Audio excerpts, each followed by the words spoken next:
Tim, how are Hey, you, buddy. man? How are you, bud? Good. How are you doing? I'm not bad. I'm a little bit tired. I was down in LA for the last couple of days doing photo shoots and shooting a music video, and I was up until I don't know 4 something in the morning doing the shoot. So I got back and just been trying to catch up, since. Yeah. Well, today we're going to talk about you and your love for baseball. Me Okay. and Jim, we've known each other for, might as well call it 50 years, and Pretty close. All great right. friends. We played baseball together back in Little League, and Jim was the man. So uh, He I, always I, likes to say that stuff. Yeah, I idolized Jim because he was the man. he definitely So Eric definitely I'm likes totally. I'm super stoked to meet you, Tim. Not only because of your talents. Um, Eric always talks about what a great human you are. So Oh, it's a bonus to have somebody with some talent. It's really cool to just talk to people that Eric speaks so glowingly of, and he would say your name and talk about you without even sharing what your background was. So then when he did, I was like, oh. wait a second. I know that dude. That's cool. Well, that makes me feel yeah. Well, I nice, mean, nice and warm and fuzzy, Eric. Thank you so much, and thanks for the kind words. all right, yeah, of course, dude. Right It's back just at you, babe. accurate, you know. Oh yeah. Yeah. So we're just gonna kind of tie. I'm gonna try to tie in baseball, and then of course your current job, Okay. and then kind of find out. I know you're a Giants fan, right? And Jim's a That, Dodgers fan, so we're gonna try to play nice in this next 30 minutes here. yeah. However, if you could see the hat, Alter Bridge. Oh, okay. So I Okay. mixed a little music. Gotcha. Yeah. So you grew up in Carmichael, or Who, me? where did you grow up? Me? Yeah, Roseville. Roseville. Okay. Yep. And Yep. then were you a Giants fan all the way back? Oh, Did you? always. Yeah. I was born into my mom was like a diehard Giants fan. She moved out to California when she was like 11 or something. It was in the late 50s, early 60s. So like her childhood memories was growing up at Candlestick Park, watching Willie Mays and McCovey and those kind Okay. of guys. And so Yeah. I was born straight into, out the womb. You're a Giants fan, okay? So I grew up in a baseball loving household, Giants fanatic parents, and here I am. Yeah. That sounds a lot like Jim's experience with the Dodgers. Yeah, trust me, if my mother was such a maniac that she would throw people out of the house if they cheered for another team. My best friend was thrown out for cheering for the Mets. Yeah. I'm like, really? Are you kidding me? It's a tough crowd, man. Here's a good one. Here's a good one. When I was in high school, a buddy of mine came over to the house. It was the first time he ever came over. It was the first time my mom had met this guy. He's my buddy to this day. But he's wearing a Dodgers cap. We walk into the house. My mom's got her back to us, and I said, "Mom, this is my friend Justin." And she starts to say, "Hi, Justin. Nice to meet you." She turns around, sees his hat, slaps him upside the head, like right away. Get out of my house. I like your mom already. Yeah, Nothing like a little carnal passion for the right, team. right. All Well, right. So you played Little League all the way up to 15 in Roseville, or yeah, I is that true? stopped. I stopped playing in high school. My eyesight started to go. I became nearsighted, but it was gradual, and I didn't know that was happening. And Mm-hmm.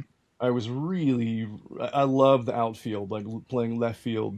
This is my favorite thing, my favorite position. I love fly balls. I love that hole, everything about it.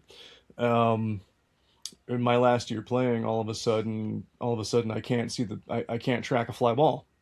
Batter hits the ball, and I'm saying I don't know where it is, and I'm thinking, oh no, I've lost my touch. I'm not good anymore. And turns out I just needed glasses. contact lenses, but I got so discouraged I just stopped playing altogether.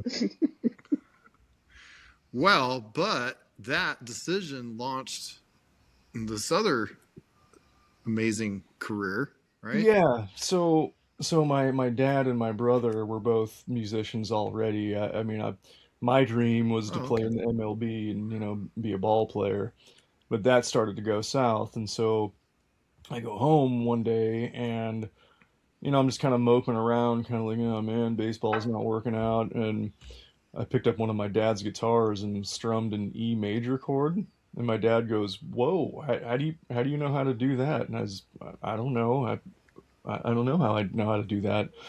And so I decided, well, I guess I'll do this now. And then, Hmm.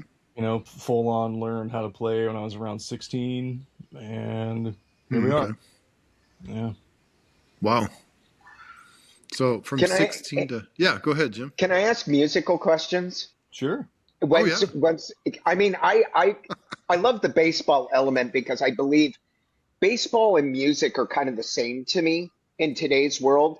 It's the one place that you can go, and even if you're kind of rivals, people love each other at events. Like Hmm. last night, we went and saw a candlelight tribute to Metallica in San Diego at the Museum of Natural History there in Balboa. Really, really cool. But we were sitting there looking around, and you've got all walks of life, and you can just see people are smiling and so happy, and everybody's acknowledging each other. And that's the way baseball is too. Right, You know, right. you Yep. go to a game and everybody, even if your outcome is desire is different, like I'm a Dodger fan, you're a Giant fan.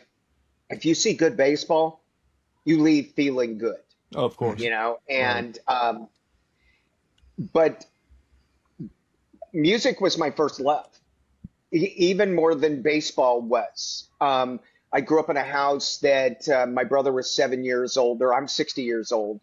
And my influences were Led Zeppelin, Jimi Hendrix, The Who kind of people. My two favorite bands growing up were Led Zeppelin and UFO. I don't know if Awesome. you're a UFO Oh person. yeah, I remember UFO. And yeah, but what's weird is I was stuck in that era forever that I did not deviate. That's the music that I listened to. And only as Sirius XM came online and I got exposed to a bunch of different channels and all of that, did I learn to love other music. And like my wife, between ourselves, between the shows we've seen together, shows we've seen separately, it's probably between 500 and 1,000 shows.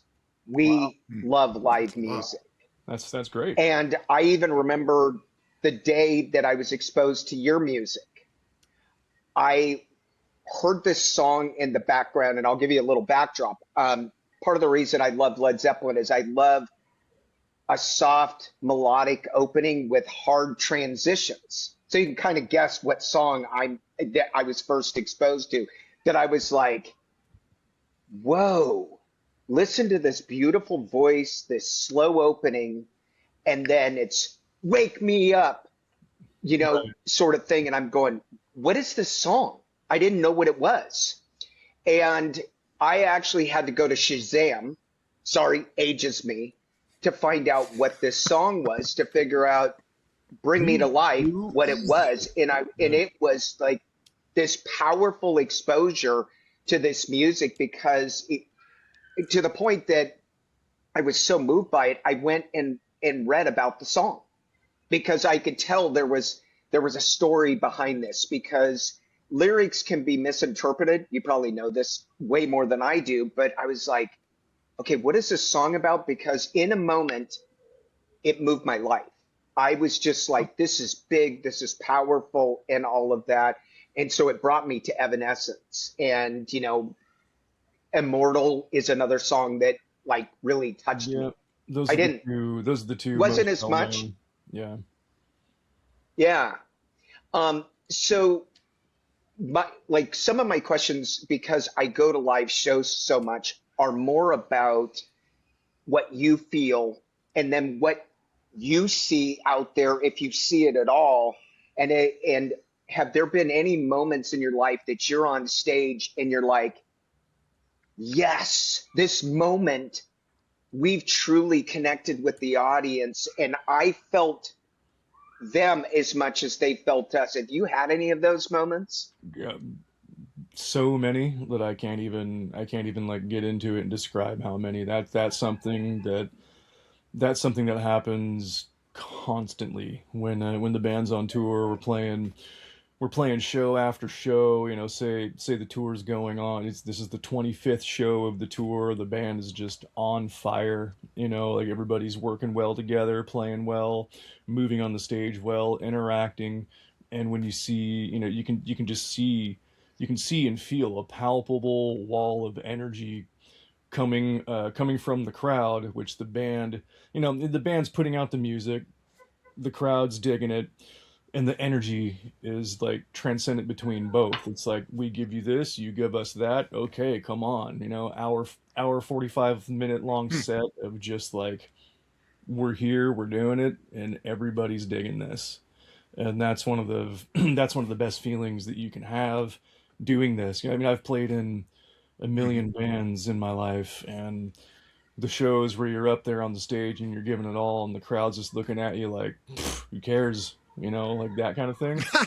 That can I've get been at real concerts like that. disheartening. Right, just kind of like, meh. And Yeah. then when the crowd doesn't care, when they're not digging it, that hurts. Like most of the time with Evanescence, we lock into that Oh my thing, God. like you're talking about, and it's like a two-way gift, if that makes sense. Yeah, The band makes and the I sense. Yeah. crowd. totally, Like we're both Yeah. telling I each totally other get thank it. you at the same time. Right. Yeah. Yeah. Yeah. Yeah. I used to I get that with remember, oh, baseball go when ahead. I played with the Reds. Of course, we didn't play in front of 50,000 people, but a few thousand people, and it was a give and take. I could feel the same thing. I mean, Tim and I kind of compared notes as far as rock stars idolize baseball players idolize rock stars, and it's such a very similar experience what you just described and what I felt so many times. I mean, there was times where I could hear a dad and his son talking as if they were feet away from me, and it's literally hundreds of feet away. Right? It's just amazing experience for sure. Yeah. Totally. And for What were you me, gonna say, Jim? oh, Oh, I remember one of my weird moments because we've been to so many shows, and frankly, we go to these shows because we want to relive something in our life. A song means something to us. It could be first love, a breakup, etc. But then as you get older, it's like the energy that you feel in a show is what really transcends everything, and you come home. And I remember um, Lori and I used to travel all the time. I had this saying, you deserve the world. I'm going to give you a city at a time. And I would book flights and we would travel to just go see shows, random awesome. bands. Right. And I remember we went to Atlanta to see this band called Greta Van Fleet because they had just broken onto the scene, and there's a Led Zeppelin-y kind of feel, Oh yeah. etc. So we fly to Atlanta to go see them, and they broke it on the scene. They only have, a handful of songs, that people even know. We went to the show and people stood from the opening note to the end. I've never been to a show like that, and the energy was so ridiculous. And I could see the guys on stage because we were close enough that I was like, my God, these guys are digging this as much as we're digging it. It was crazy. Oh yeah. And I didn't even know these songs. And once they got outside of a couple of songs, I go, I don't know this song, but let's go, But it's fun, so let's enjoy it. Yeah. And those are the things. A weird question, because you tour, and I'm going to make this a two-part so I don't forget what I was going to say. You brought up 25 shows in a row. Do you feel like you guys get better as you go because there's probably more improvisation because you're doing these shows and the energy, or as you're getting to the end of a tour, is it getting really tough? It can. So, that 25 show thing I said was just an example. Like for instance, we're kicking off a tour uh, in late May or June or something, can't remember, but it's across the United States and it's 30 shows. And then we go over to Europe for 30 shows. And, like the first couple, if the band hasn't played for a while, like we haven't done a show since December of last year. Um, and it went really well. It was great, but we had played a lot last year. So when we go out and do these upcoming shows, it'll be the first time in, well, about a half a year, right? So the Hmm. first couple of shows, you're knocking off the cobwebs, you're getting back into the muscle memory and the groove and the stage performance and all of that. About halfway through, or about three quarters of the way through, I mean, it starts getting better by the second show, and then by the third, by the Hmm. fourth, like once you start getting going into it, and you're locked in, the muscle memory's all there, and Hmm. you're just high on the hog. You're top of the world with your playing and with your performing and all that. Then yes, like things like improvisations will happen. You're so comfortable with the music and with what you're doing, like drummer will throw in drum fills that aren't usually there, or us guitar players will throw in some licks or play it just a little bit differently, just because we can, and it's fun. And sometimes, or a lot of times actually, like one of us musicians on stage will do something really cool, and then we'll all kind of look around at each other like, yeah, that was awesome, like, and just have fun with it, so yeah, it, it gets really great and really locked in. To answer the latter part of your question, like, say this upcoming tour is 30 shows United States, 30 shows Europe, like whatever happens in the end of the year, all of that. If it's a steady year long or 2 year long tour, by the end of it, you can be pretty tired. You can be pretty beat down. It's kind of like, Hmm. oh, like wow, like I bet. I'm 47 years old this year. Like when I was 27, no problem. But I'm getting Hmm. older, so I'm getting tired. I'm getting a little bit tireder. Hmm. Like after a grueling 6 months of touring, like I sometimes, like, there's like this bittersweet thing, like the tour's over. Wow, that was such a great vibe. But I'm gonna enjoy this couple of months of rest that I get before it's back out at it. Like last year we were in Australia doing a stadium tour with Metallica, and it was an entire month. It was an entire month long tour, but I think there was something like 8 shows total.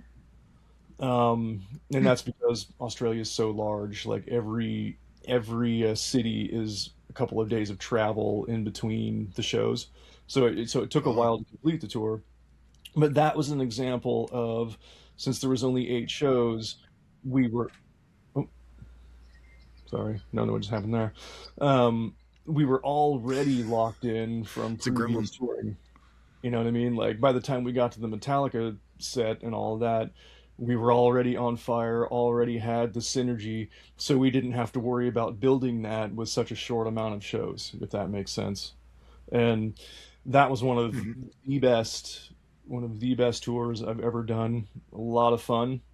Hmm. I was bummed out when it was over, but at the same time, like I had just said, okay, I was like, this is the last tour of this year. There's been a lot of touring this year, and now I'm gonna go home and bounce my kids on my knee and spend time with my wife and relax and Hmm. just decompress. And sometimes that is almost as valuable as the energy and the feelings you get from the shows, if that makes sense. Hmm. Yeah. Oh yeah, I've walked away wiped out. Like Right. it transcends things. I mean, and sometimes it's like the spiritual moments where one of the artists will share something. Like I remember we were seeing Alter Bridge, and Tremonti talked about how much he loved his mom and how he dedicated a song to her. And sometimes those little moments are the total changers Right. of the energy of a show and everything, where you're just like, wow. I remember it like it was yesterday, even though it was 6, 7 years ago. That it was like, Hmm. man, I just that connection, like Right. you were Yep. explaining your connection with us, our Mhm. connection with you. Totally. Oh my God, it's so powerful. I just can't get over it. Okay, I don't want to hog this, but I do have to ask another two Go for questions, it, Jim. and then I'm Go. out. Sure. Well, I know we want to talk about baseball, but it's not often I get because I love this stuff so much that I get to ask somebody that knows Yeah. stuff. Do it, man. Do you ever do you actually ever go to concerts? Because Yeah. you're touring, is that something you even want to do? I do that very little, oddly. Like I'm around live music all the time. It's what I do for a living. Yeah. It's my job. It's what I do for work. So, I don't often go out to shows and whatnot, but when a band rolls through town that I really like or I'm buddies with, absolutely. But I'm not usually sitting around checking like what bands or what artists are coming through, what shows can I go to this week or this month or this year. Like I have to know about it, and like I've got touring buddies that'll come through and hey, we're gonna be in your area, want to hang out? Sure, all right, yeah, we'll go. Like my wife is a big fan of the band Incubus, and I love the Deftones, who are from Sacramento and all that. I grew up knowing those guys, and so whenever those bands are playing around here, it's like it's a given. We're there, we're going. You know. Hmm. Um, other than that, it's just like niche interest. You know what I mean? Like if I get the itch to, if it's been a while and I want to go see some live music, I'll go check it out. And it's always kind of for me. It's always kind of like going to a show and being in the crowd. It's a different perspective for me. It's like being on the other side of the fence. You know what I mean? And for a minute there, I'm standing there and I'm kind of feeling like, am I supposed to be up there playing right now? Nope, nope, nope, nope, not my band. Knock it off, man. Quit thinking about it like that. Just enjoy the show. You know what I mean? So you got to kind of like, got to pull my head out of performance space and get into listening space. And Yeah. sometimes that's easy to do. Sometimes it's not so easy to do. I imagine, playing baseball is like that. Like Oh yeah. When if I'm you, coaching your son, dude, I want to run out there and do it myself. me too, all the time. Like when you're an everyday player, playing in the professionally and all that. Do you ever feel like going and watching a game? Because I feel like I would. All the I feel like time I now. would never want to get away. Yeah. I would never want to get away from that. That's Yeah. how I would Well, there was personally a feel. long time for me where before I had the surgery on my shoulder, I just had a horrible attitude. And then I found a doctor in '04 that fixed my shoulder, and it was like I got to go back to square one, be a fan again, have a better attitude, coach Yeah. kids, you know. But pre surgery, no way. There was a game in '93, I think it was, where I saw out of the 18 players on the field, I was better than or equal to 15 of them, and played with that many. It was hard. I just had to turn it off.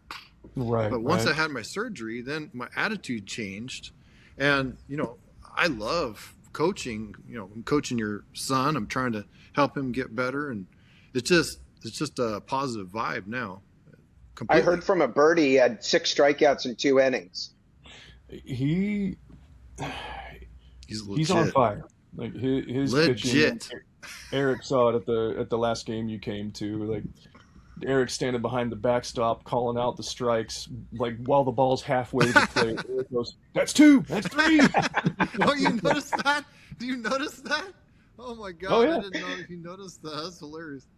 Oh, Yeah, yeah, I even before it noticed. hit Like, the catcher's mitt, I knew it was going to be a strike. Okay, strike two. yep, yep. That's So, Oh my awesome. goodness. was that the game? Yeah, that was the his last two games. He's he's faced six batters and got six strikeouts. Wow, Like, yeah, that's amazing. Yeah, yeah. yeah. And then his last game, he drilled And a and I triple told to left Tim, I field. said, I give him I give him 3 things to think about. He's 10 years old, Jim. He's 10 years old, and I mean his talent is you can see it. That's how old you were when we Jumps met. out. Exactly right. This kid is well beyond where I was at 10 years old. I mean, he can really play, and he's warming up over there, and Tim and I kind of go over there, and I give him 3 things. Keep your shoulder closed, keep your elbow up, keep your chin steady, and he goes in the game, and he's just like lights out. It's just incredible. I mean, I'm excited, stoked for your son's future, man. It's awesome. Me too. Yeah. He's got a lot of fans in the league, like all the other teams, all the other teams, coaches, even like all the parents. Like there's like this community vibe when he steps up to the plate or the mound. People just kind of hush, like, okay, what's this kid gonna do?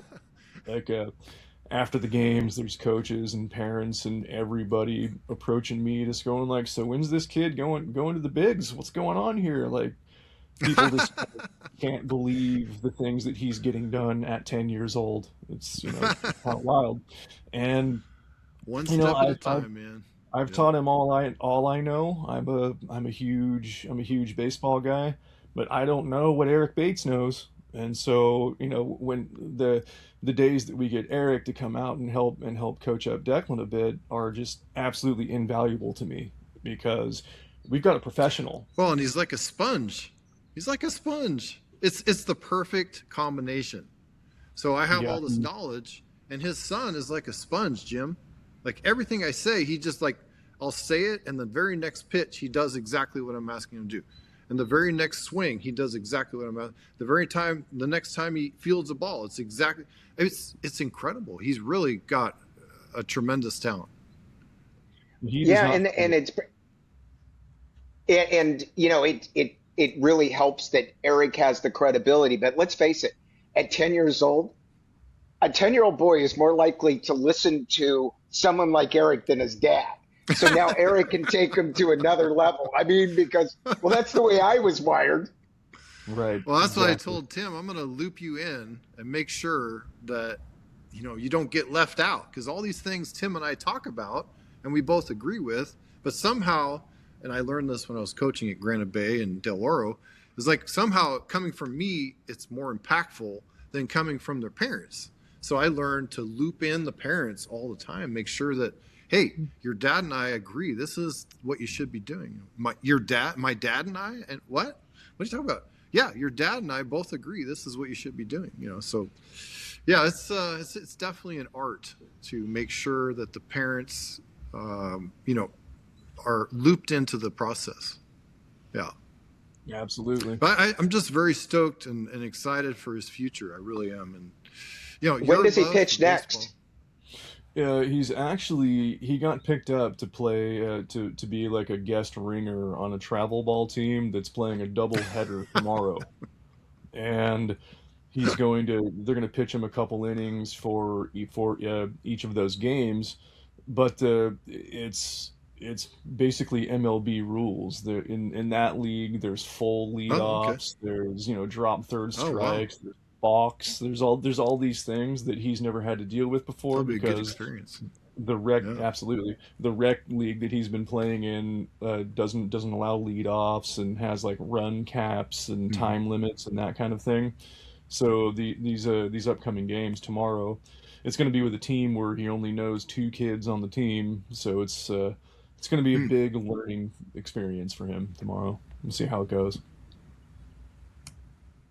Well, I wish him the best of luck tomorrow. That's awesome. Appreciate that. All right. Well, we only get 30 minutes, Tim. So. Oh, okay. What? Two questions. One. Okay. One question is: have you ever? I'm sure you played a Major League Baseball stadium with Evanescence, right? No, never played a Major League stadium. I've played every basketball and hockey arena you can think of, but never played a Major League Baseball stadium. Oh, okay. Yeah, who is your favorite player of all time? Me? Yeah.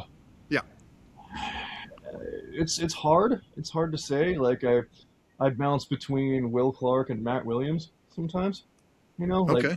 Yeah, yeah. I mean, I could choose guys like Willie Mays and all that, but I wasn't even. I don't think I was even born when he was still playing. So, like of the people that I've watched, of like my personal heroes, there's Clark, Williams, those type of guys. There's, of course, Barry Yeah. Bonds.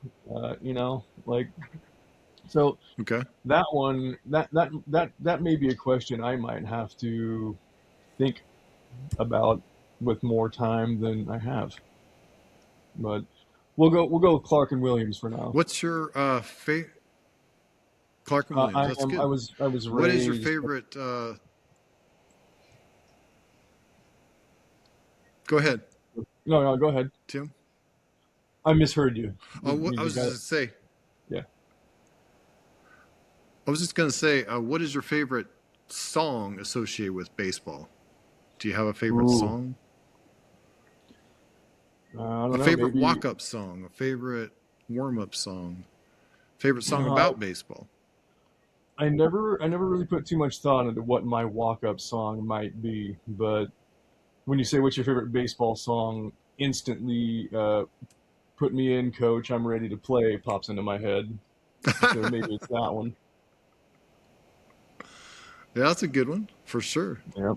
Yep. Yep. All right. Well, thank you very much, Tim. I really appreciate you coming on our podcast here. It's as you can tell, we just try to have fun, and you've had some amazing experiences in your life. So I really appreciate you being on our No, show. no And problem. and I apologize for being such a musical stalker, but I have such appreciation for Yes. talent like yours. No, it's all good. I am the same way, but towards baseball and ball players. So hey, no worries, man. Thanks for having me, guys. Been a lot of fun. Wish we had more time. Yeah, yeah. We'll see if we can Or, have you on again or something. Yeah, or we can anytime. have them over to imperfect authenticity and expand it out. Oh, Right. there you go. Yeah. Awesome. Well, Thank you, good luck sir. tomorrow. All right, thanks, guys. Appreciate Good it. luck to Declan. Yeah. Yes, always. Thank you. Right.